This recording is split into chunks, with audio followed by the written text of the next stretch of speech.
ألغت محكمة مستأنف القاهرة للأمور المستعجلة بعبدين حكما قضائيا بمنع قيادات الحزب الوطني وأعضاء لجنة السياسات من الترشح للانتخابات البرلمانية القادمة. واستندت المحكمة في حكمها على عدم اختصاص. اصحى يا راضي اصحى لي قاضي رجع لنا الفلول،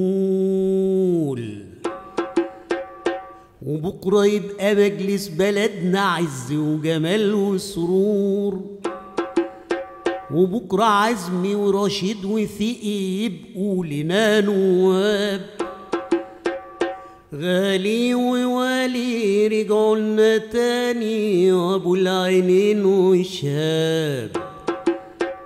اصحى يا نايم اصحى لي خاين مسمي نفسه قضاء، برأ صاحبنا اللي قتلنا وعز وابو علاء، وادالي عودة يا عم جودة تأبيدة مع إعدام، صدق اللي قال عليه كلام إنه قضاء إلهام، كل أملهم تعين ولادهم في هيئة ونيابة، إيه يعني لما تضيع حقوقنا أو حق لغلابة؟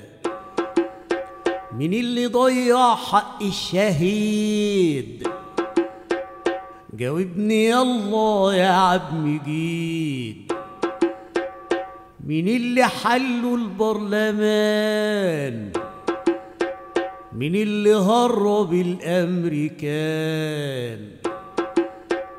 مين اللي ساجن صور يناير؟ مين اللي ظالم بنات حراير؟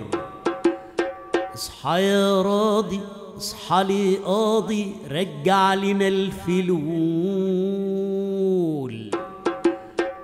وبكرة يبقى مجلس بلدنا عز وجمال وسرور.